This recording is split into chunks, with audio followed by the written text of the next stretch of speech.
Ok.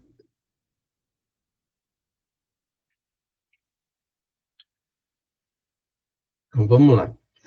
Nós vamos recomeçar o nosso estudo do livro Missionários da Luz. Estamos no capítulo 12, não é? Chamado de Preparação de Experiência. Hoje é o 16º encontro desse capítulo. Então, para que a gente possa nos ambientarmos para começarmos o estudo, nós vamos fazer a leitura do exórdio, do livro Caminho, Verdade e Vida, o capítulo 77 desse livro, que foi editado por Emmanuel, psicografado por Francisco Cândido Xavier. O capítulo 77 chama Convém Refletir. Para aqueles que acompanham, está na página 169 desse livro. Antes disso, a mensagem de hoje, da data de 4 de junho de 2025, da nossa agenda, é extraída do livro Os Mensageiros, do capítulo 35 desse livro, que é editado por André Luiz e psicografado por Chico Xavier. Então, a mensagem de André Luiz para o nosso episódio de hoje é: o campo de nosso coração está cheio de ervas daninhas, espinhosas. É indispensável amanhar, tratar a terra e cuidar do plantio. Então, visto isso, nós convidamos a Adriana para poder proferir a prece de a leitura do exórdio.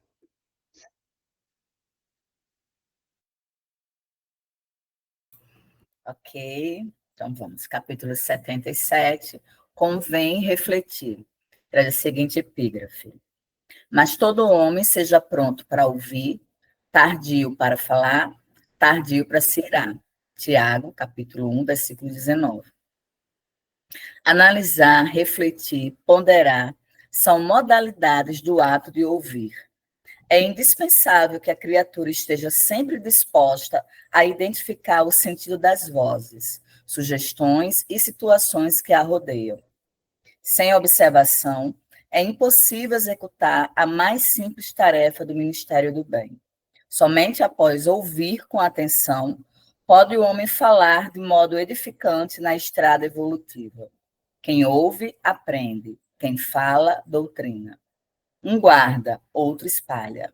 Só aquele que guarda na boa experiência espalha com êxito. O conselho do apóstolo é, portanto, de imorredoura oportunidade. E forçoso é convir que, se o homem deve ser pronto nas observações e comedido nas palavras, deve ser tardio em irar-se. Certo? O caminho humano oferece diariamente variados motivos à ação enérgica. Entretanto, sempre que possível, é útil adiar a expressão colérica para o dia seguinte, porquanto, por vezes, surge a ocasião de exame mais sensato e a razão da ira desaparece. Tenhamos em mente que todo homem nasce para exercer uma função definida. Ouvindo sempre, pode estar certo de que atingirá serenamente os fins a que se destina, mas falando, é possível que abandone o esforço ao meio, e irando-se, provavelmente não realizará coisa alguma. Que assim seja. Que assim seja, graças a Deus. Obrigado, Adriana, pela leitura do exórdio. Então, ambientados pelo exórdio, nós convidamos Liana para poder proferir a prece de início do nosso estudo.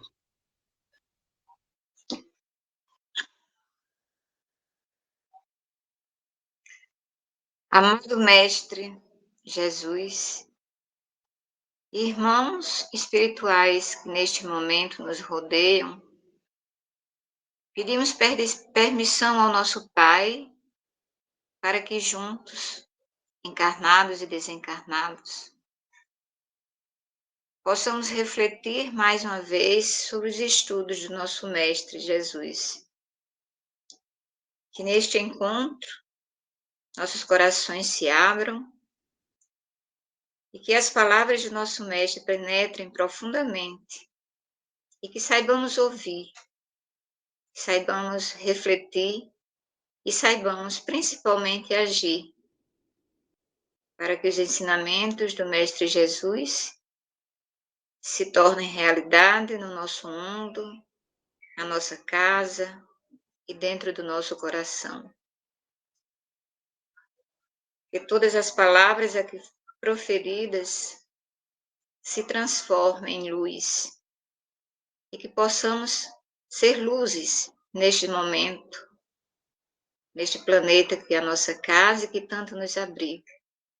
Que a presença do nosso Pai, do nosso irmão e dos nossos amigos e benfeitores possa nos trazer o aprendizado necessário para o dia de hoje. Que assim seja. Que assim seja, graças a Deus. Obrigado, Liana, pela prece de início do nosso estudo. Então, harmonizado que estamos, podemos dar início à continuação do estudo do capítulo 12, preparação de experiência. Então, vamos lá. Na nossa anotação, em que nós paramos o nosso encontro, aqui está na... Deixa eu ver se é isso daqui mesmo. Essa página aqui. Isso. Capítulo 12. Então, seria aqui na página 185, no livro que estamos acompanhando.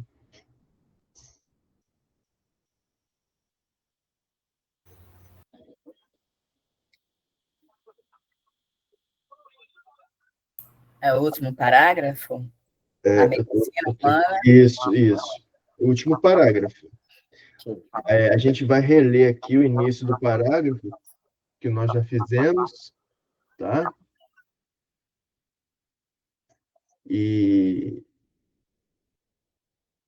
então nós vamos dar continuidade ao nosso estudo aqui.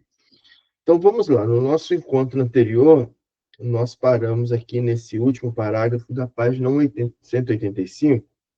A medicina humana será muito diferente no futuro, quando a ciência puder compreender a extensão e complexidade dos fatores mentais no campo das moléstias do corpo. Todo mundo encontrou? Ok? Então, nós comentamos isso no encontro passado, da importância que é, lembra da mentalização, né? Da mentalização, da influência da mente sobre o equilíbrio ou desequilíbrio do nosso corpo. Continuando. Muito raramente não se encontram as afecções diretamente relacionadas com o psiquismo. Então, isso aqui são todas explicações de Manassés, né? Falando com André Luiz, explicando para André Luiz. Todos os órgãos são subordinados à ascendência moral. A moralidade é a evolução do nosso espírito. Quão evoluído é o nosso espírito. Então, quando ele diga que todos os órgãos são subordinados à ascendência moral, é subordinada a esse processo de aprimoramento espiritual. As preocupações excessivas com os sintomas patológicos aumentam as enfermidades. As grandes emoções podem curar o corpo ou aniquilá-lo. Então, aqui eu peço para a gente parar um pouquinho, para a gente refletir sobre essa explicação de Manassés para André Luiz, né? Quando ele fala que as grandes emoções elas podem curar o corpo, mas também como podem aniquilá-lo.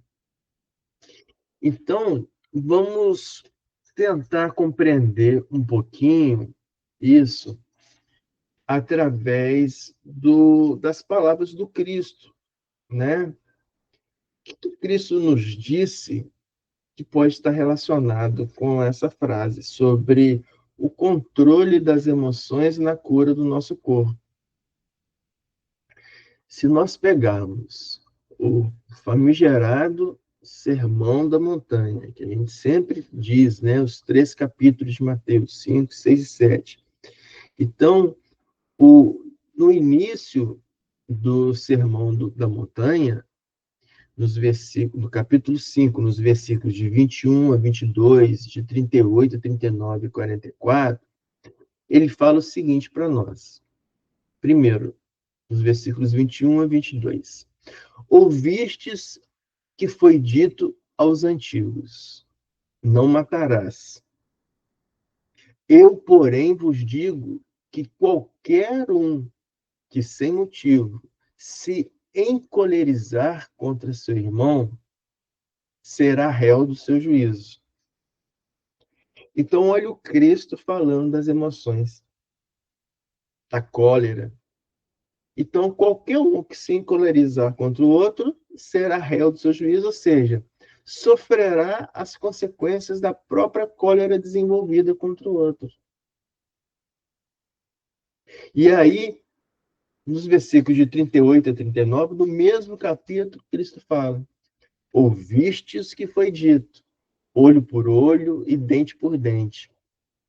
Eu, porém, vos digo que não resistais ao mal, mas a qualquer que te bater na face direita, oferece-lhe também a outra. Então, mostrando aí a nossa aceitação, que é a resignação, né? Quando ele diz, né, você ceder a face, na verdade, significa você ter resignação com as coisas ruins. Não é o tapa físico, mas sim as vicissitudes da vida, as dificuldades da vida, né? Você ceder a outra face significa você resistir às dificuldades da vida com resignação, mantendo sempre a crença em Deus, que tudo que passa na nossa vida tem um significado e nós devemos que passar por isso, né? Então, é o controle das emoções, de nós não nos encolerizarmos contra Deus. O que em algumas partes de nossa vida nós fazemos, né? Quando nós passamos por grandes tormentos, nós, como crianças infantis, nós nos encolerizamos contra Deus, achando que Deus é uma pessoa, um ser que decide ou não sobre a nossa vida. No versículo 44, e aí depois disso tudo, Cristo conclui: amai os vossos inimigos, bendizei os que vos maldizem, orai pelos que vos perseguem. Então, é o controle das emoções. Quando nós amamos, amar os inimigos é exatamente isso. É situar em um estado vibracional acima de qualquer agressão. Qualquer agressão. Porque quando nós estamos num estado vibracional acima, nós saímos da direção das flechas emitidas contra nós. As flechas não nos atingem. Nós estamos sob controle ferrenho das nossas emoções. Então, amar os vossos inimigos, bendizer os que vos maldizem, é isso. Você se situar no plano superior e não ser atingido pelas flechas emitidas, mas sim emitir raios de amor, de ternura, de beatitude, de mansuetude para aqueles que nós convivemos, né? Então, controlar as emoções passa por esse caminho explicado pelo Cristo. Mas dentro desse próprio raciocínio, se nós andarmos um pouquinho para frente do Sermão da Montanha, veja que tudo isso é do Sermão da Montanha.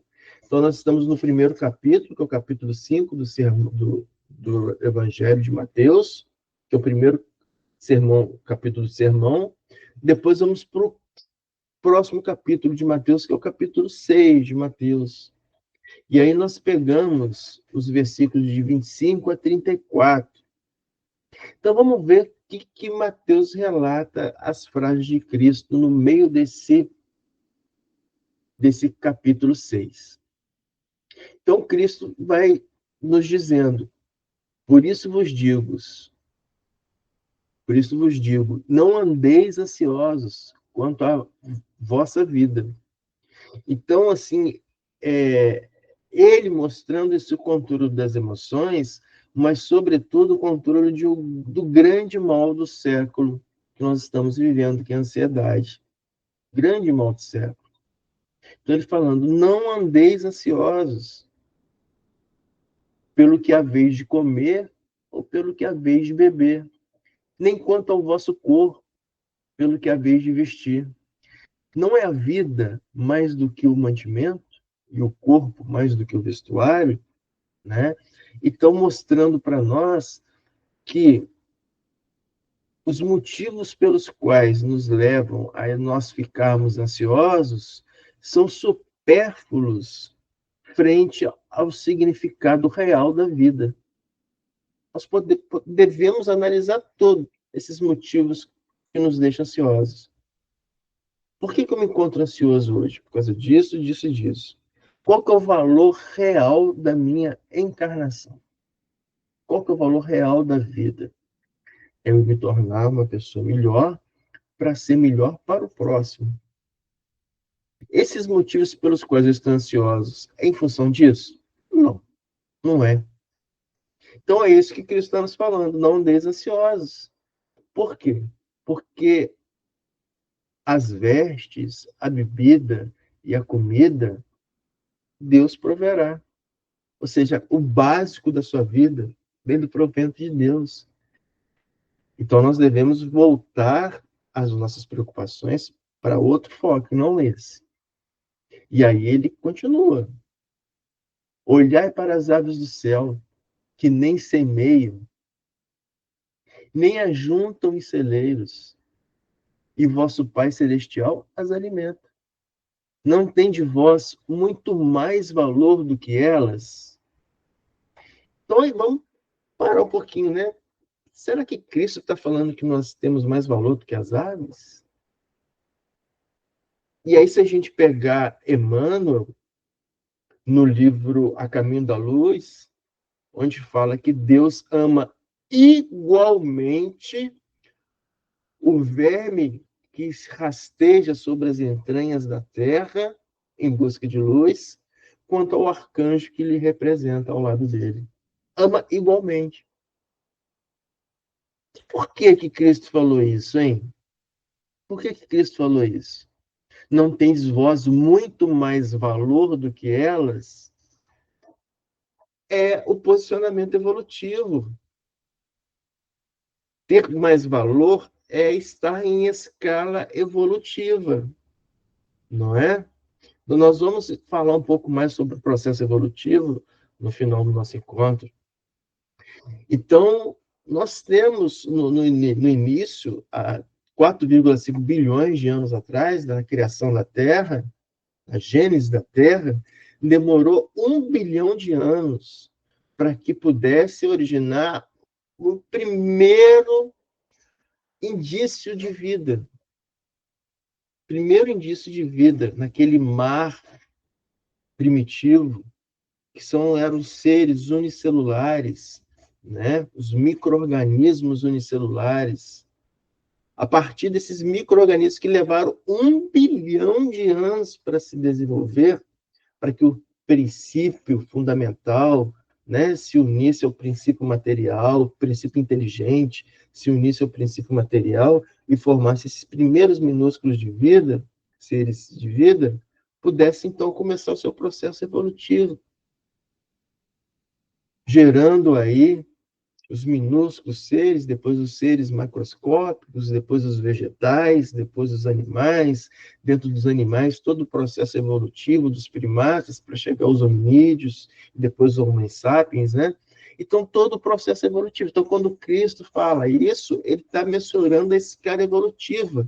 de tudo que se sucedeu dos bilhões de anos de evolução da vida para que nós pudéssemos chegar nesse momento. Então, se tudo que sucedeu nesses bilhões de anos para que nós chegarmos nesse momento, se seres que estão nesse espaço intermediário, que são as aves, se elas têm o sustento da natureza, que dirá nós que estamos numa escala evolutiva maior, né? Então, mostrando que os motivos pelos quais nós andamos ansiosos não são justificados, que nós estamos vertendo o olhar para o lado errado, vertendo as nossas preocupações e os nossos gastos energéticos com isso para as coisas erradas, errôneas, infundadas, né? Então, por isso que as grandes emoções podem curar o corpo ou aniquilá-lo. Por quê? Porque se nós vertemos as nossas emoções, o nosso olhar, as nossas preocupações para lugares errôneos, lugares alheios aos que são especificados nas leis divinas, nós aniquilamos pouco a pouco essa matéria física que nos foi dada, né? E aí ele continua nos próximos versículos. E quanto ao vestuário, por que andeis ansiosos? Olhai para os lírios do campo, como eles crescem, não trabalham, nem fiam. Eu vos digo que nem mesmo Salomão, em toda a sua glória, se vestiu como qualquer deles. Então, mais uma vez, nós voltando a olhar para as coisas supérfluas, né? Sendo que a beleza da vida está nas leis da natureza. Se nós olharmos, nós encontramos o belo da lei da natureza. É lógico, foram bilhões e bilhões de anos em processos evolutivos para que se formasse a beleza das flores do lírio para o nosso encantamento. Então, enquanto nós perdemos o tempo em observar superficialidades da vida, né? Por exemplo, passando tempo nas mídias sociais, né? Rolando os nossos feeds das nossas mídias sociais, olhando falsas alegrias, olhando materialismos absurdos. E isso inconscientemente vai nos denegrindo, inconscientemente, porque nós não nos achamos tão belos quanto os modelos, as modelos perfeitas que se encontram nas mídias digitais, nós não temos roupas tão fabulosas quanto esses modelos que nos mostram nas mídias, nós não temos um status de felicidade tão grande quanto nós vemos falsamente demonstrado nas mídias sociais. Então, nós deixamos de olhar, por exemplo, a beleza da flor de um lírio, que demorou bilhões de anos. Para quê? Para quê? Para que nós pudéssemos vivenciar essa beleza e encontrar Deus ali. Então, olha como nós nos desviamos do que devemos realmente fazer. E quando a gente desvia das leis divinas, nós vamos ver isso. Nós estamos contra o processo evolutivo e criamos débito conosco mesmo, né? E isso gera as ansiedades, as emoções destrutivas, né? E aí, mas ele vai falando, o Cristo vai falando nesse sermão maravilhoso, que está dentro do capítulo 6 de Mateus. Pois se Deus assim veste a erva do campo, que hoje existe, mas amanhã é lançada no fogo, não vos vestirá muito mais a vós, homens de pequena fé, né? Então, mostrando o tamanho pequeno da nossa fé, nós achamos, né, tumultuados, ansiosos por pequenas coisas, porque a nossa fé não é grande, porque nós não olhamos para o caminho correto. E ele completa mais: não andeis, pois, inquietos, dizendo: o que comeremos, o que beberemos, ou com que nos vestiremos? Não andeis, pois, inquietos, dizendo: que comeremos? Não vos inquieteis, pois, pelo dia de amanhã. Por quê? porque o dia de amanhã cuidará de si mesmo. Basta a cada dia o seu mal. Basta a cada dia o seu mal. Por que ele diz basta a cada dia o seu mal, né? Basta a cada dia as provas pelas quais nós temos que passar. Nós temos que passar, não adianta nós nos preocuparmos com as provas que nós teremos que passar amanhã, os problemas que se nos apresentarão amanhã. Nós temos que nos focar no que temos hoje. O que temos para hoje? O que eu posso fazer hoje? Né? O que eu tenho que resolver hoje? E isso é combater a ansiedade, porque a ansiedade nos leva para viver o dia de amanhã, né? A ansiedade é isso, nos leva a viver o dia de amanhã e não o dia de hoje. Então, nesse momento, quando Manassés fala para André Luiz que as grandes emoções podem curar o corpo ou aniquilá-lo, é isso, né? Nós vertemos o olhar para o foco errado, nós vamos entrar em emoções que nos prejudicam. Se nós vertemos o nosso olhar para o foco certo, segundo Cristo, nós iremos criar emoções que nos beneficiam, emoções que nos tratam, que nos bendizem. Pergunto se alguém quer fazer um comentário nesse momento.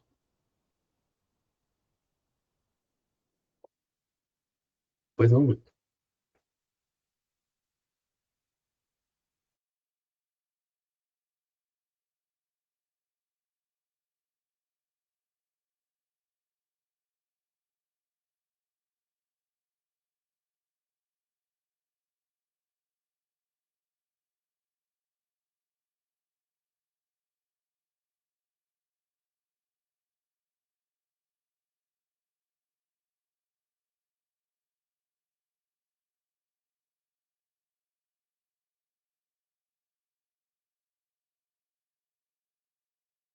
Certamente, né? O pensamento ele é modelador do espírito, né? Modela o espírito. Tanto é que, né, as agressões espirituais é através do pensamento, né? Então, quando você comete uma ação, você está com o pensamento fazendo essa ação. Então, você denigre o seu perispírito. Exemplo, né? Lá no livro Entre o Céu e a Terra, que nós estudamos, né? O Júlio, aquele personagem que comete a tentativa de suicídio, tomando líquido corrosivo. Quando ele desencarna e vai reencarnar novamente, ele reencarna uma criança com comprometimento de todo esse aparelho da traqueia e da faringe. Por quê? Lesão perispiritual não da parte química, mas do ato em si do suicídio, que é o pensamento, daquele ato pesado do suicídio, né? Então, isso daí. Então, quando nós vertemos o nosso olhar, nos permitindo ficar ansiosos por pequenas coisas, nós vamos gerando emanações bioquímicas no nosso corpo que vão prejudicando, maltratando as nossas células. Isso é comprovado fisiologicamente, né? Fisiologicamente é comprovado. Ao passo que, quando nós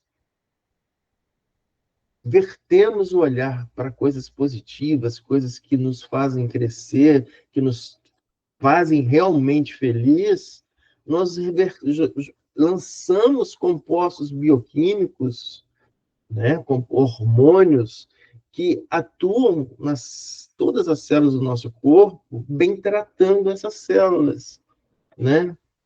Então, com o pensamento, nós podemos lesionar as nossas células ou podemos bem tratar as nossas células, né? Então, quando nós, por exemplo, nós estamos naquele sermão da montanha, visualizando, né, a beleza do sermão da montanha, aquela população sentada naquela grama, naquela relva macia, que foi cultivada aos pés daquele monte, porque nós sabemos que no monte do Sermão da Montanha, pela efeito da água da chuva, trazia todos os nutrientes para a base do monte e fez uma planície linda, macia. E essa planície macia, ela permitiu crescer uma relva fabulosa e os famosos lírios do campo. E os famosos lírios do campo. Então, aquela população sentou naquela relva, abençoada por aqueles lírios, observando aqueles lírios. Olha o magnetismo com que eles não estavam envolvidos, né? Para poder esperar o Cristo naquele lugar. Então, é isso. Nós olharmos o que precisa ser olhado. Termos a nossa atenção no que precisa ser direcionado. E nos acostumarmos com isso. Alguém quer fazer algum comentário a mais? Não? Eu quero.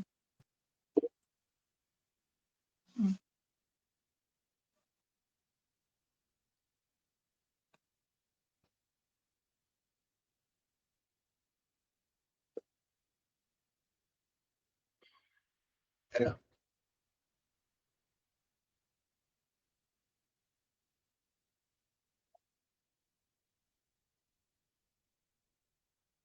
Pois é, Guto, mas se a gente tiver com a imagem do Cristo na mente, cara, né, tudo que você olha, você interpreta com bons olhos, né? Pois é, então é isso que você falou, né? Nós nos conectamos com a espiritualidade de luz, né? Pois não, Isolina? Então, Marcos, em relação ao que você está falando sobre ansiedade, né? Eu vejo assim, eu sempre tratei de criança, né? Desde que eu me formei e tal, então sempre lidei muito com crianças, com desenvolvimento infantil e tal. E eu tenho observado, principalmente agora que eu estou com uma netinha, como que o celular ele interfere na ansiedade da criança. É impressionante. E hoje em dia já tem assim, uma reivindicação muito grande da parte dos pediatras para não dar celular para criança. Mas eu vejo muita criança com celular para ficar quieta. Muita criança com TDAH, criança com só hiperatividade, ou para ficar quieta mesmo, e assim, demais. E como você vê que a criança fica ansiosa? E os joguinhos, os vídeos, alguns desenhos, eles são feitos para prender a atenção da criança mesmo, com cores, com música, cenas rápidas, né, para a criança não ficar no tédio daquele desenho, então está sempre mudando, sempre trocando as cenas. Assim, é assustador você ver como que vai ser essa geração para frente.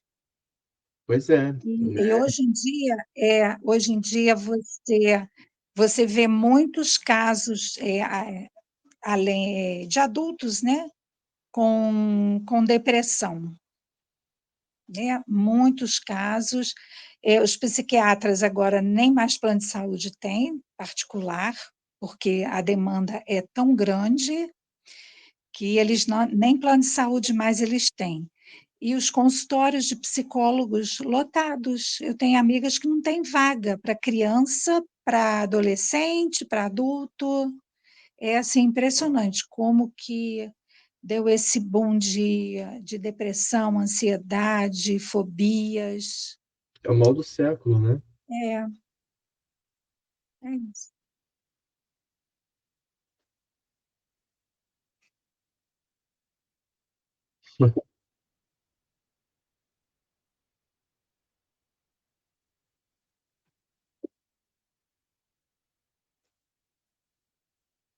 Pois é,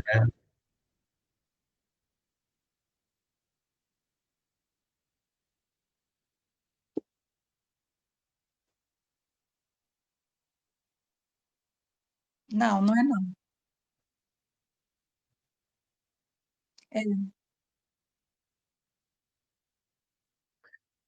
É, O problema é que nós pais, né, nós permitimos passar a nossa ansiedade para as crianças. A gente observa isso, né? Que os pais, eles passam a ansiedade deles para as crianças, mesmo inconscientemente, Uhum. né? Então, a gente trabalha no hospital, a gente percebe isso, né? Uma criança que chega muitas vezes, né, ansiosa, tal, a gente vai ver a ansiedade não é nem da criança, mas sim dos pais, que estão passando aquela ansiedade para a criança naquele momento ali, e a criança, né? Então a gente tem que ter muito controle sobre isso mesmo, né? Ok. Alguém quer fazer um comentário a mais? Mar, Pois não? um versículo da Bíblia, de Filipenses. Posso ler? Pois Fala não. sobre ansiedade. Uhum. Filipenses 4, capítulo 4, versículos 6 a 8.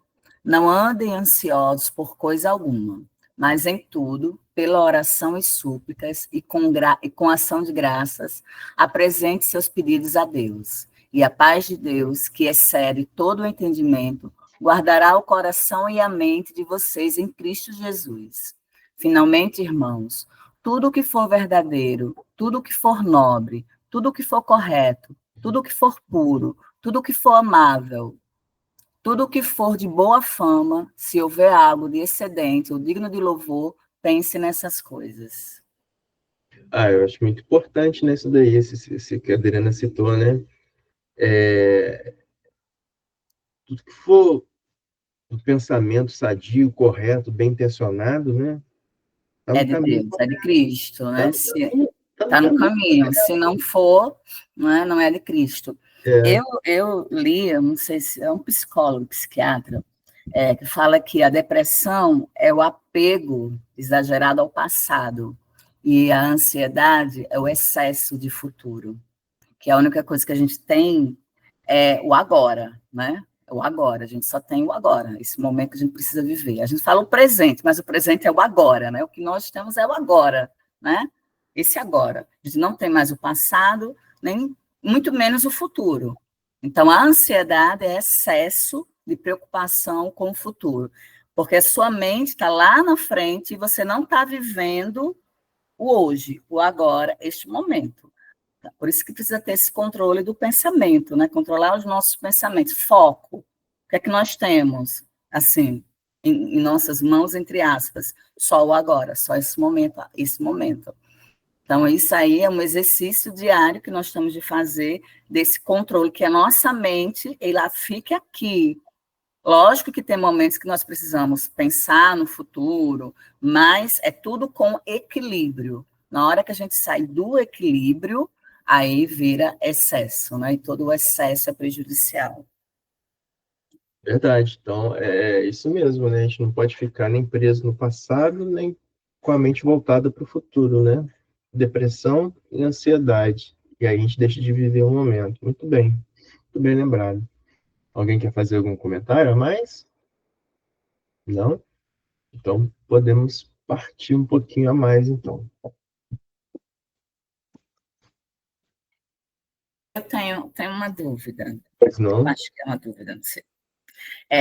Todas as nossas emoções, o que a gente viveu nesta vida, o que a gente vive nesta vida, que viveu em outras vidas, ficam gravadas no nosso perispírito. Fato, não é?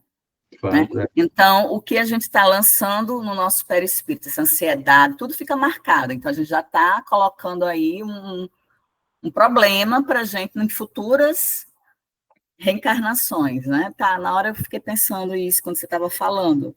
E tudo que fica, todas as nossas emoções não ficam marcadas no nosso perispírito. Então, imagina essa onda pesada de ansiedade ou de depressão, nós estamos marcando, né? Isso, exatamente. Preocupante isso. Certíssimo. Então, vamos lá.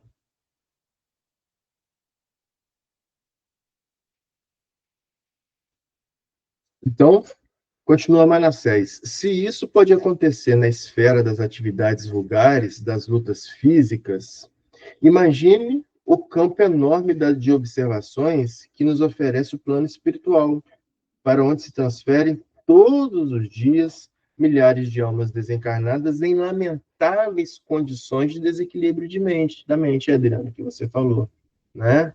Então, ele falando, você observa isso no plano dos encarnados, que dirá dos desencarnados, que voltam para o plano espiritual todas abaladas espiritualmente por esse desacordo das emoções.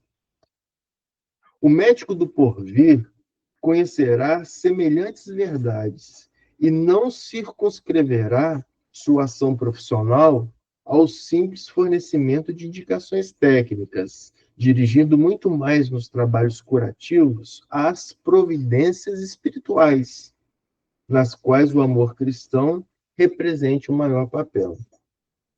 Desejando, porém, prosseguir nos esclarecimentos, e só estou fazendo um adendo aqui, gente, o estado de saúde hoje, né, pela Organização Mundial de Saúde, né, é levado em consideração, tem um score, né, para a gente pontuar que estado de saúde que o paciente está, e esse score, uma parte dele é pontuação através do equilíbrio espiritual, com que você se envolve espiritualmente, quais as suas atividades de ligação ao plano espiritual, por exemplo, a Deus. Isso é pontuado hoje em dia para verificar o nível de saúde.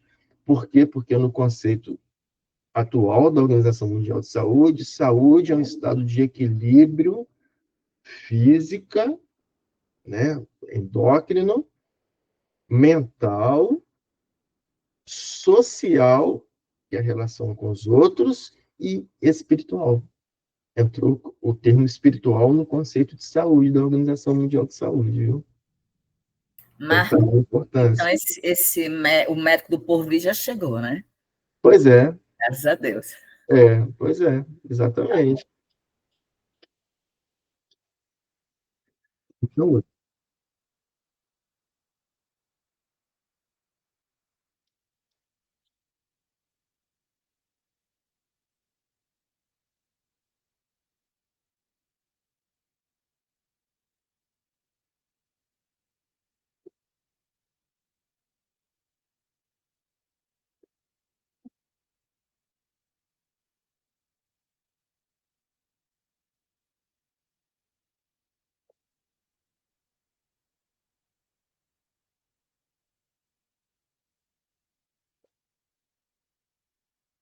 com certeza,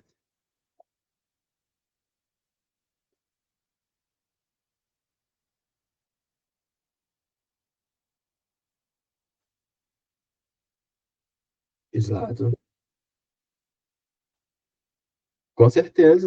Com certeza, né?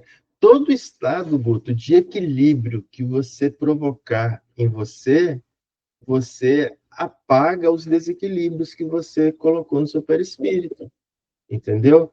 A gente vai ver isso mais na frente com uma frase de São Pedro. São Pedro vai falar um pouco sobre isso aí. Vamos entender, então, tá? Mais para frente. Então, vamos lá. Desejando, porém, prosseguir nos esclarecimentos quanto ao serviço reencarnacionista, Manassés tomou o pequeno gráfico e apresentou-me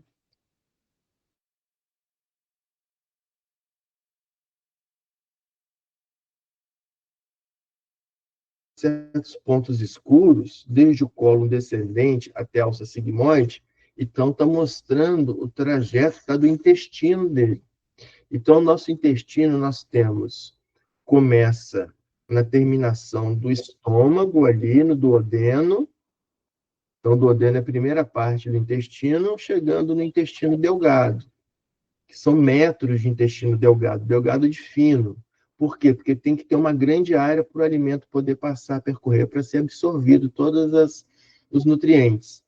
Depois que ele passa todo nesse intestino delgado, esse trajeto todo que é metros, são metros, aí começa, então, a passar pelo intestino grosso, que é a formação do bolo fecal, para ser expelido. Então, o intestino grosso, ele tem três alças principais. Quando sai do intestino delgado, ele tem a alça ascendente, a alça transversa, que é o chamado de colo, né? As alças é o colo. Então, o colo ascendente, o colo transverso, o colo descendente e o reto, por onde saem as fezes.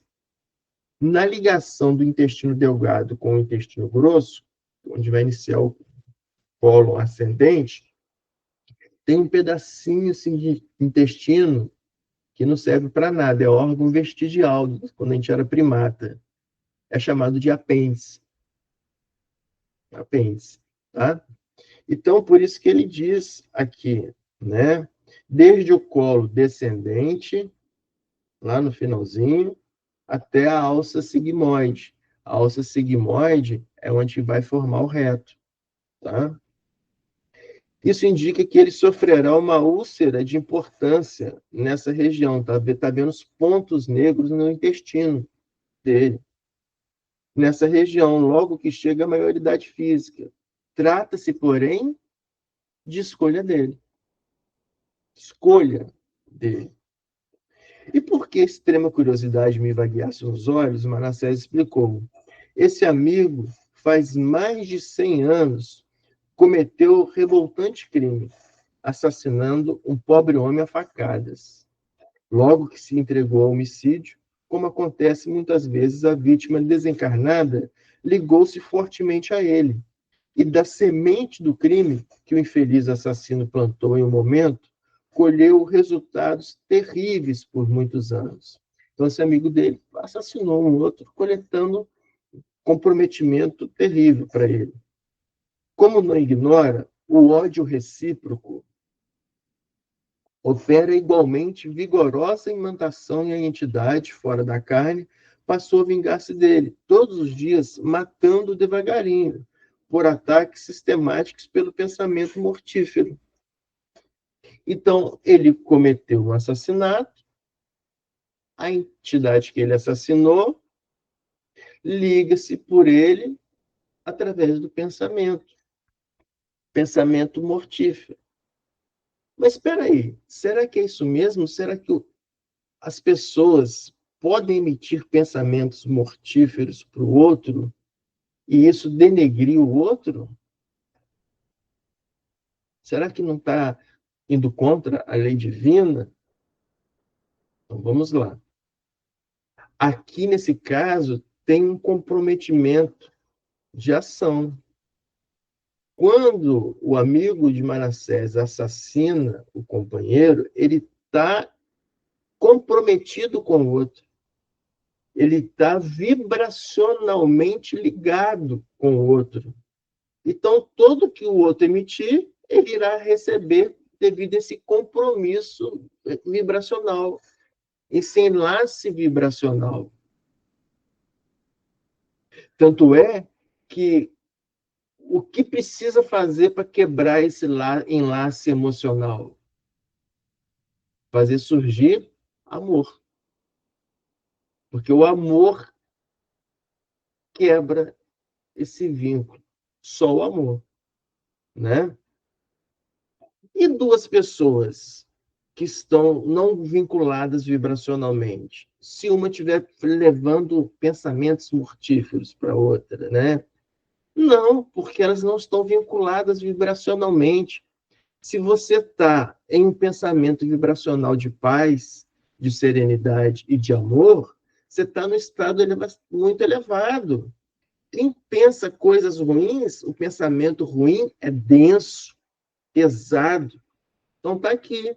Então não vai atingir ninguém. Então pode ficar despreocupado.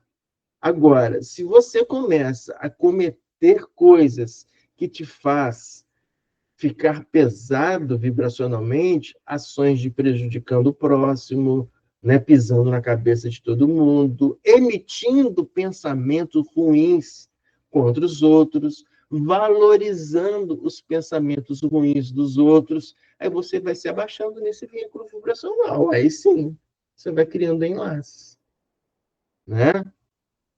Então vamos continuar, se ninguém quiser fazer nenhum comentário.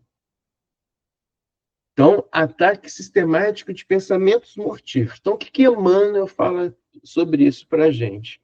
Então, tem um livro chamado Roteiro, o capítulo 26 desse livro é chamado de Afinidade, desse livro de roteiro, que é psicografado, ditado por Emmanuel e psicografado por Chico. Então, Emmanuel nos fala o seguinte: de modo imperceptível, ingerimos pensamentos. a cada instante, projetando em torno de nossa individualidade as forças que acalentamos em nós mesmos. É o que ele está falando. As forças que nós cultivamos, nós nos localizamos nesse patamar de ação. E aí nós ficamos ingerindo pensamentos que são emitidos naquele nível de ação. Então, por exemplo, agora nós estamos falando sobre Cristo. Estamos tentando entender as mensagens benevolentes do nosso Mestre Maior. Então, nós estamos ingerindo pensamentos oriundos nessa faixa vibracional do Cristo. Então, nós estamos acalentando em nós as forças que nós estamos nos situando.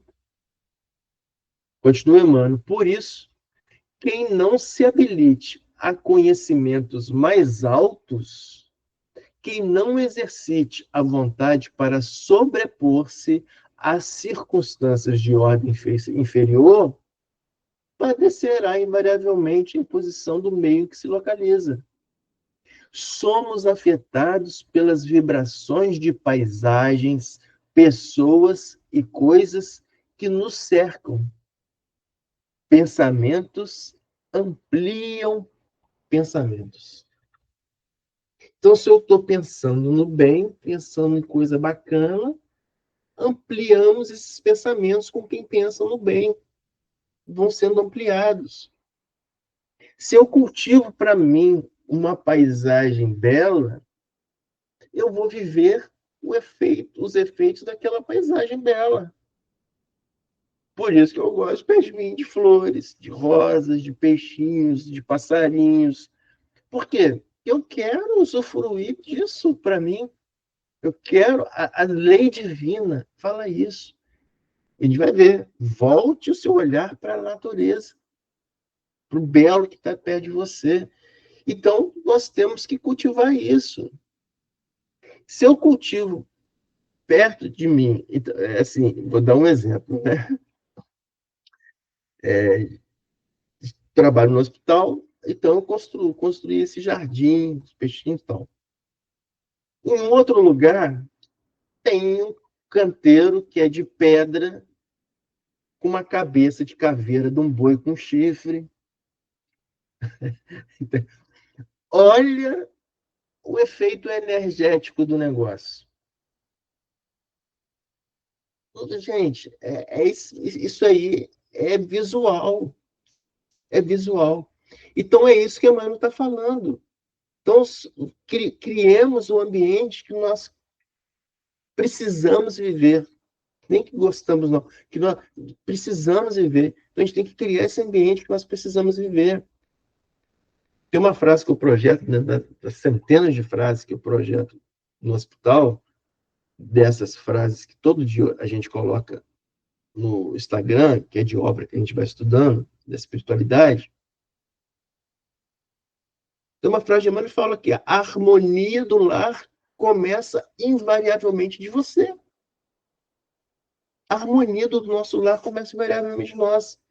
Então, se eu começo a cultivar a minha harmonia, e aí eu vou harmonizando o meu lar, colocando as coisas harmônicas dentro de casa. Agora, se eu estou em desarmonia, né?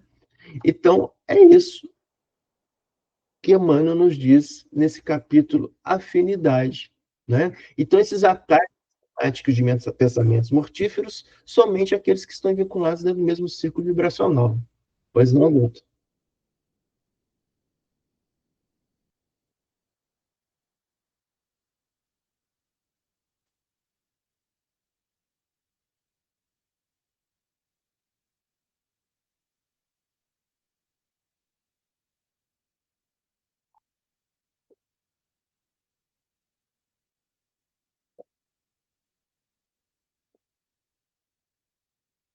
Pois é, exatamente. Muito bem colocado, né? Vamos lá, então.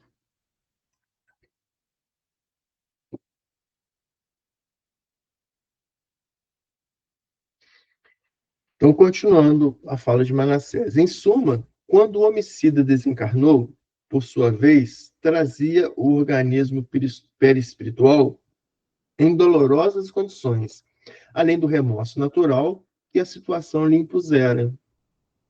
Arrependeu-se do crime, sofreu muito nas regiões purgatoriais e, depois de largos padecimentos purificadores, aproximou-se da vítima, beneficiando-a em louváveis serviços de resgate e penitência. Então, ele assassinou, sofreu no purgatório, verificou o estado errôneo que ele se envolvera, voltou, se aproximou-se da vítima e envolveu-a em tratamento, em prestação de serviço, né? Cresceu assim moralmente, tornou-se amigo de muitos benfeitores, conquistou a simpatia de vários agrupamentos do nosso plano e obteve preciosas intercessões. Entretanto, a dívida permanece. A dívida permanece. O amor, contudo, transformou o caráter do trabalho em pagamento. O amor transformou o caráter do trabalho em pagamento. Então, o amor transforma tudo. O amor transforma, o amor resgata, né? Se nós pegamos os provérbios, né, que é uma coletânea de textos das antigas escrituras, né? No Provérbios 10, no versículo 12, o autor nos diz que o ódio excita contendas, ou seja, brigas, desentendimentos, mas o amor cobre todas as transgressões. É isso aí que Manassés falou. O amor transformou o caráter do trabalho e pagamento. Isso está escrito lá nas antigas escrituras antes do Cristo, que o amor cobre todas as transgressões. Nós vamos voltar a falar nisso através de São Pedro depois.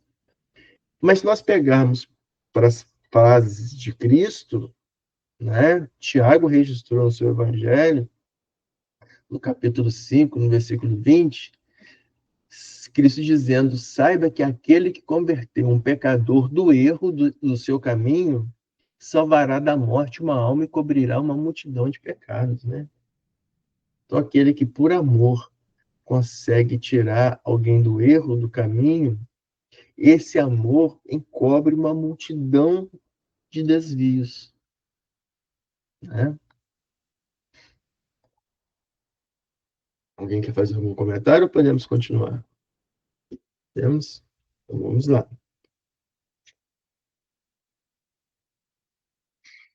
O nosso amigo, ao voltar à crosta, não precisará desencarnar em espetáculo sangrento, mas onde estiver, durante os tempos de cura completa na carne que ele outrora menosprezou, carregará a própria ferida, conquistando dia a dia a necessária renovação. Experimentará desgostos em virtude do sofrimento físico pertinaz, lutará incessantemente desde a eclosão da úlcera até o dia do resgate final no aparelho fisiológico. Entretanto, se souber manter-se fiel aos compromissos novos, terá atingido mais tarde a plena libertação. É a resignação com a doença, né? Resignação com a doença, é isso daí. Enquanto fixava no projeto minha melhor atenção, Manassés continuava. Segundo observamos, a justiça se cumpre sempre, mas logo que se dispõe o espírito à precisa transformação do Senhor, atenua-se o rigorismo do processo redentor. Né? Isso é interessante. Logo que se dispõe o espírito à preciosa transformação no Senhor, atenua-se o rigorismo do processo redentor, ou seja, nós temos nosso planejamento reencarnacionista, né? Reencarnatório. Ó, você cometeu isso de erro, você tem que passar por essas provas tumultuadas lá na Terra. Tudo bem, a gente aceita, reencarna. Se nós começamos a desenvolver um trabalho no bem, se nós começamos a voltar o nosso caminho para o lado do Cristo, nos ensinamentos do Cristo, as nossas provas certamente são atenuadas, lógico. Por quê? Porque nós estamos no caminho correto. As boas ações que nós estamos praticando, nos elevando, está tratando o nosso perispírito, as lesões perispirituais. E o ensinamento que eu precisava te passar, ou eu não preciso passar mais, ou eu tenho que passar por um ensinamento muito mais brando. Por quê? Porque eu já me auto-melhorei. Eu já me auto-curei com o maior médico de todos, que é o Cristo. Se nós pegarmos o evangelista Lucas, né, o capítulo 19 do evangelista Lucas, os 10 primeiros versículos do capítulo 19, Lucas relata o encontro famoso de Cristo com Zaqueu. É interessante a gente falar que o único que relata isso é Lucas, dos evangelistas, o encontro do Cristo com Zaqueu. Por que eu quero chamar isso? Para lembrar que Cristo é médico, que Lucas era médico, estudioso, estudado. E ele foi pesquisar depois do Cristo os acontecimentos do Cristo. Então, Lucas escreve o evangelho dele não com o teor da emoção, mas com o teor da pesquisa, porque ele vai pesquisar nos locais que Cristo passou, junto com os discípulos, junto com os povos, junto com as pessoas que foram beneficiadas.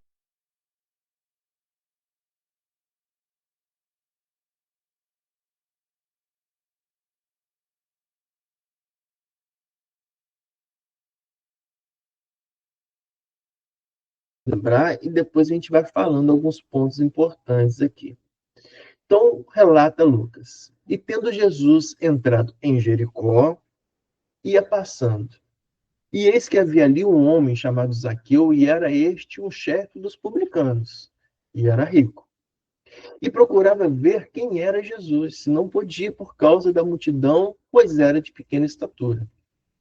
E correndo adiante, subiu um sicômoro para o ver, porque havia de passar por ali. E quando Jesus chegou àquele lugar, olhando para cima, viu e disse: Zaqueu, desce depressa, porque hoje me convém pousar na tua casa. E apressando-se, desceu e recebeu-o alegremente. E vendo todos isto, murmuravam, dizendo que entrara para ser hóspede de um homem pecador.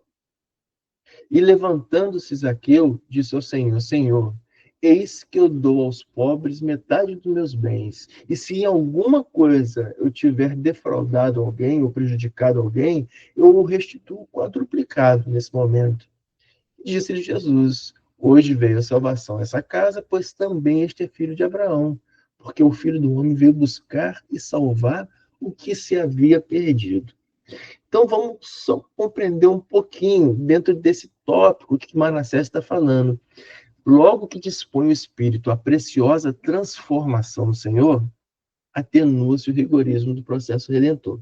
Então, nesse caso aqui, de uma forma geral, Zaqueu era um homem comprometido espiritualmente. Por quê? Não porque ele era rico, mas porque ele era um publicano, ele extorquia. O publicano é aquele que extorquia do irmão, para tirar do irmão os percentuais para enviar para Roma. Então, o trabalho dele era de extorsão. Mas Zaqueu, ele tinha no coração algo que ele precisava de se transformar. E quando ele escuta que existia um tal de Jesus, que transformava multidões, ele viu que essa é a minha oportunidade. E aí, isso não é uma parábola, isso é fato, né? Não é parábola, isso é fato. Então, Zaqueu, ele vê qual que era o caminho mais propício da passagem do Cristo, porque era a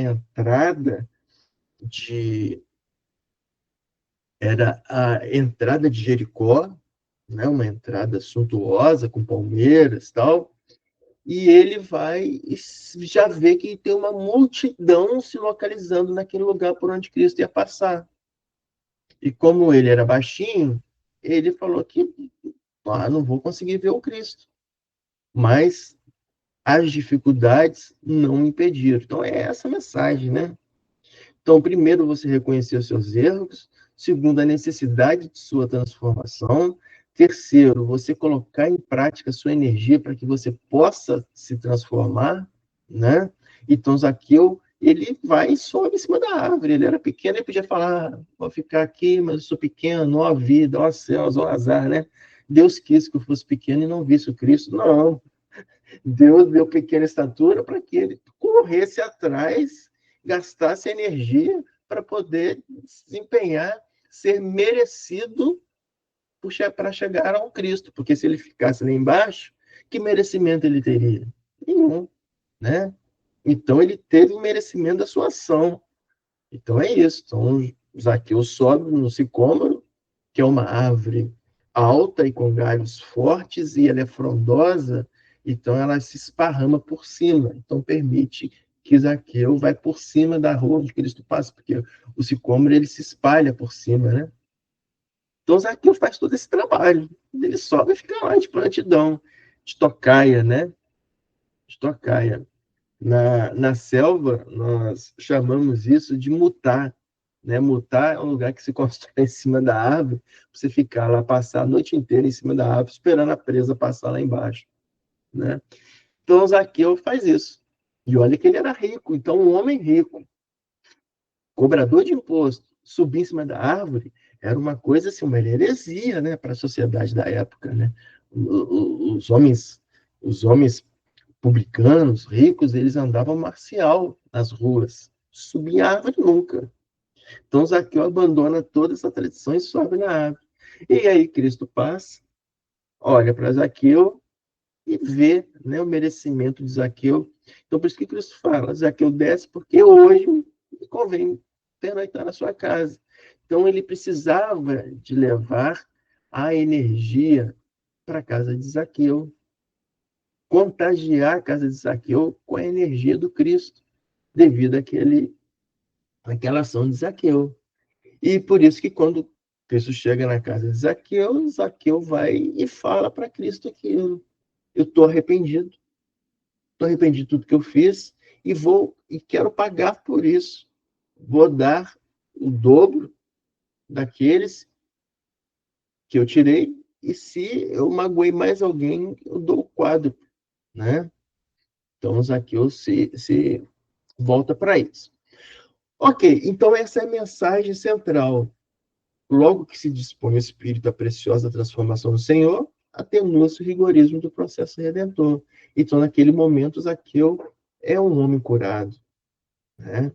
Cristo logo fala isso no final da sua frase. Mas tem muitos ensinamentos por trás dessa passagem também. No início, por que vocês acham que Lucas faz questão de dizer que Cristo está entrando em Jericó? Cristo entra em Jericó, lá no iniciozinho, ó, e tendo Jesus entrado em Jericó, ia passando, né? Então, por que ele entra em Jericó? Vou falar 3 pontos básicos de Jericó.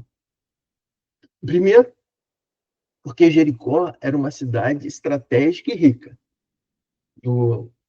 na época do Cristo. Então, Jericó é uma das cidades mais antigas do mundo, tá? Uma das cidades mais antigas do mundo. E ela, na época de Jesus, ela era muito próspera. Por quê? Porque ela estava localizada no Vale do Jordão, que era uma região rica. Ela se localizava a 25 quilômetros de Jerusalém, que ficava ao alto, ela estava a nível do mar, e